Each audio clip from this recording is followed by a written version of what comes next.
where do you want to freaking start? I've got so much for us to tackle. So where do you want to start? Let's start with my experience with the whole thing, okay? So here I am. I'm like scrolling as per usual. This time not on the toilet though. Thank And God. I saw Janelle pop up and like somebody saying that she was going to be, or it was the video. And so I was like, whoa, she exists. So I didn't have time. Right when I saw that, I got caught up in something. So I didn't have time to watch it. But while I was caught up in what I was having to do, I was thinking about how funny it would be to make a shirt that says Janelle Grant is real because like I kept saying she wasn't real. And I thought it'd be funny. I was thinking of all these shirts to make to wear on our show to like poke fun at like I thought she real because we talked about there's that one photo and like you really don't see anything. And then the fans out there like were replying saying no, she was in this movie and like all this. So it's like Sasquatch kind of. It's like finding Bigfoot, you know? And like Bigfoot back in the day in the Inquirer, there was always that one photo, you know? That was Janelle Grant. She was Bigfoot. And now I'm like, oh, they caught Bigfoot on they got her on video. So then I came in the Bat Cave to marinate and have a little break ski. And I was like, dude, I'm gonna watch that video. I immediately felt dumb for ever wanting to put her name on anything that I wear. Like, immediately, I was like I was having fun in my head with this, right? Thinking we can bring a fun aspect to it, the commentary here. But then the more I started watching, I just started getting angry. And I was like, "Am I crazy? Am I the like and who's these women that are there with her handlers or her handler or something?" Like, it's weird. The whole thing seemed weird, and what makes me upset about this is, look, if she felt suicidal or anything like that toward like, with the whole thing, that sucks. Like, no matter who you are, that sucks. But gals like Janelle Grant pissed me the F off because going back to pre WWE days, pre wrestling days, when I was just a model actress trying to figure it out to filter through being in the wrestling business and then filter to being in freaking WWE. That whole journey. And then guess what? From then till today, that journey still continues. That if you are willing to do certain things or have certain arrangements with people for opportunities, then they're there. And I'm a girl who has been in positions multiple times in my life to be at that crossroad and to be like, do I sign up for this or do I not? And there's times I wanted to. I will say this, and it's so crazy because before the Janelle Grant thing was even a thing yet, it was like weeks ago. I was thinking about how I was thinking about you because, like, when you brought up on another show, oh, that one of my ex boyfriends that, like, I didn't have a good experience with. I remember one of the first dates we had, I told him I was so desperate. And I wonder if he remembers this.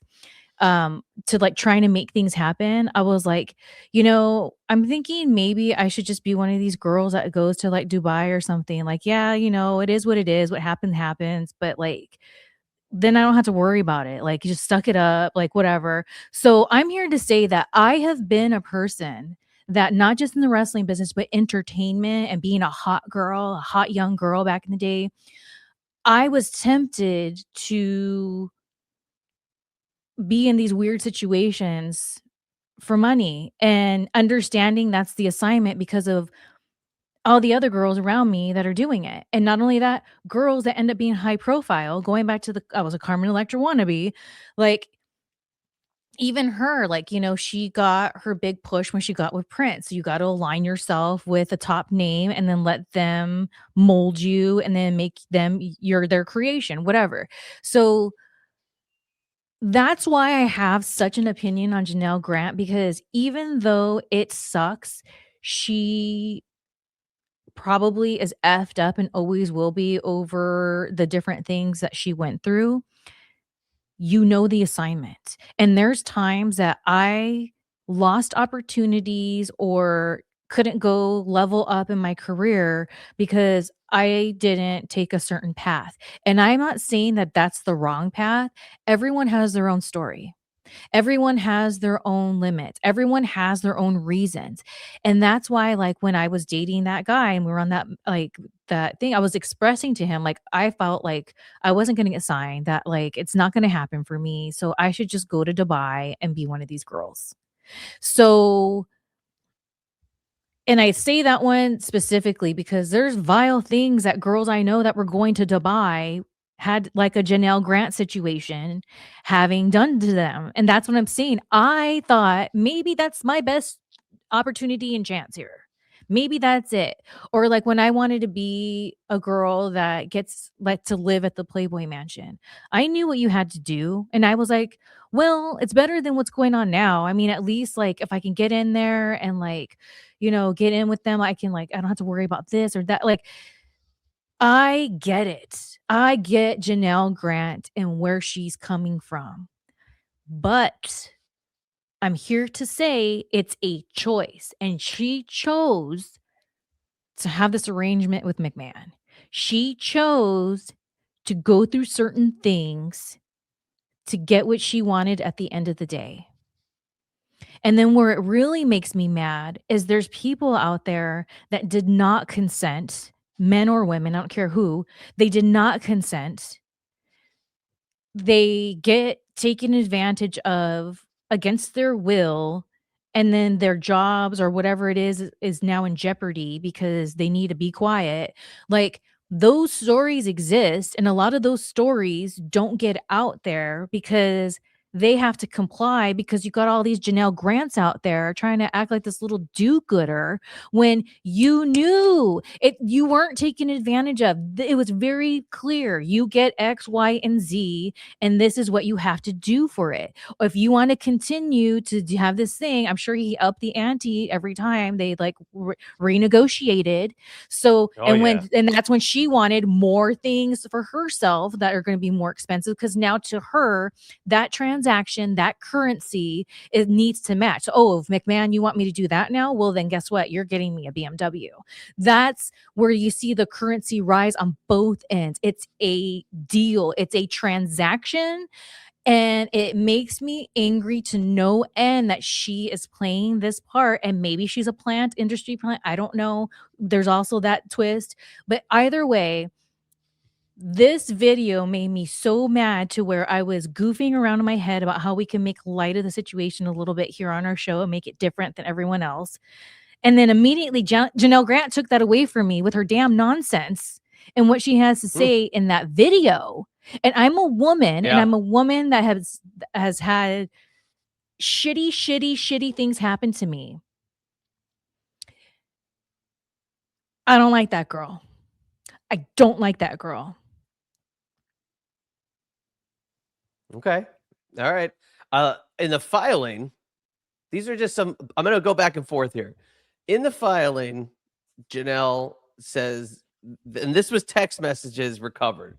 It says that she was in love with Vince and he was the love of her life. It says that he was her best friend. It says that she wanted to have sex with him and provided graphic detail. It says that she fantasized about being held down, enjoyed being in pain, and wanted to have rough sex. It says that she wanted Vince to watch her have sex with other people and and wanted him to know about her sex with others. She said that she wanted Vince to give her thousands of dollars for clothes, plastic surgery, and other gifts. She wanted to have a future with Vince even after signing the agreement, and she wanted Vince to keep living in the same building as her so she could continue to see him after signing the agreement that started all this. Now, I saw this posted on X this morning, so I can't take credit for making this, but if you look on the screen, this right here is a breakdown of the gifts that Vince McMahon gave Miss Grant over a 3-year period. Okay, medical care and cosmetic services, tickets to the Belmont Stakes, premium WrestleMania tickets, $2,000 Nordstrom gift card, Godiva chocolates, $20,000 towards surgery, pearls, cashmere cardigan, gray cashmere shawl, so on and so forth. You can read at your leisure. BMW, like you mentioned. See, in 2021, the ante went up. And even the flowers, in 2020, it was every other week. But in 2021, every week. Right. Or I'm sorry, I misread every other week. Oh, I'm sorry. Okay, I misread that. My bad. But Yeah. the Bloomingdale's, that's $15,000 Bloomingdale's. In 2019, we see a $2,000 Nordstrom's. That's a big jump. And then the catered from a private chef, like that's a big deal. That's a lot. And then you got this other spa thing, and then the car's the big kicker here in 2021. Now in 2020 he did give her the allowance for the surgery, which was whatever, but who's to say if she spent all that? It said, that's what you can get. Point is, the ante went up every year. It's there.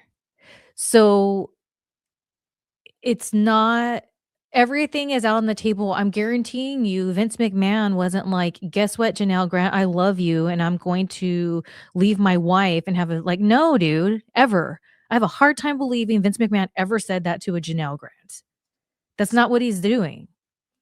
But he knows he has to pay the piper just like she has to pay the piper. So he wanted to continue to have her around, then fine. He has to budge and he has to do these things. So it's so transactional. I don't care if she loved him or not. That's neither here nor there. What is here and there is that she is playing victim. Victim to what? That you didn't get your way anywhere, you spoiled little brat? That's what it's felt like to me.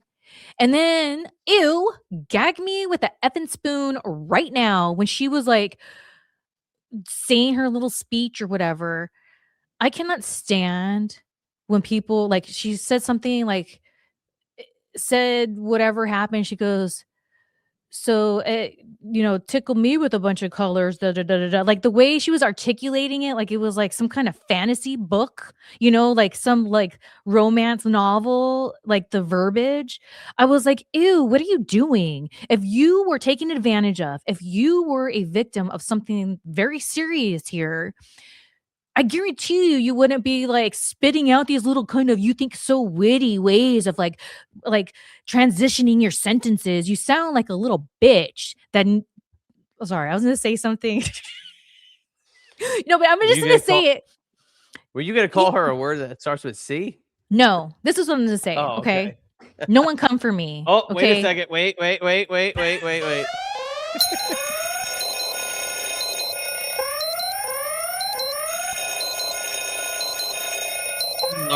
Okay. So I'm going to give everyone a disclosure before I give this TMI, okay? When I say what I'm about to say, just remember I'm talking from old school mentality, young Shelly back in the day, seeing disrespect, okay? Janel Grant is acting like a little bitch that needs to get her ass beat. She needs to get her ass beat. And I'm not saying that someone needs to go physically harm her, but life needs to physically beat her ass because she needs to know how that feels, because this entitled little bitch that has this list of demands. And then now she's over here flipping the script unless I'm missing some kind of details. And that's what I kept thinking, Chad, when I was watching it and getting mad. I was like, maybe I'm missing something. Maybe there was some shadiness that I'm missing here, trying to give her the benefit of the doubt. And nothing added up. Everything sounded like you are no longer getting your way. He was done with you because now you're probably too old for him. So, and too much of a pain in the ass at this point, right? So you're gone, you're done, and you're mad. That's what it sounds like. And when she was saying something, I can't remember exactly, but a couple different times she had mentioned something to the effect of before that she can give an official reply, I think, to, like, the FBI about certain things or whatever. They just, like, made the answer for her or whatever. Okay, that's not cool, that's not fair, but it's still me as a person trying to understand the situation, watching her have her moment to explain her side of the story. I still left away with the same opinion, but worse, because now I'm mad. Now I'm mad that you have and then here's the other thing. Let's say there was some shady thing that happened, whatever it is that's not cool that happened, right? If she were to come forward and be like, "Look, I had this arrangement with him. I signed this NDA because that was part of the arrangement. And even though maybe I got in my feelings or whatever, whatever, we did have this arrangement and, give and take. But then this happened. And this is what my issue is. And this is what I'm trying to get justice for." That would change the entire story for me. But she's Okay. acting like she's been taking advantage of the whole time when not acknowledging her participation in the fact that it was a transactional thing, that Right. it is something that you both have a list of requirements for, not just one person, 2, 1, 2. That's where for me I kept hoping that maybe she could redeem herself and be like, "Yeah, look, I was in this situation. I felt like da da da. The best things, like what she was saying, like all this stuff came out and blah blah blah. Own up to it at least. Be like, yeah, that's why I signed the NDA. But then XYZ happened, so that's why I'm upset now. With that XYZ to me, I don't even know what that is, except that she's upset that she got humiliated and she lost access to McMahon. That's what it sounds like to me.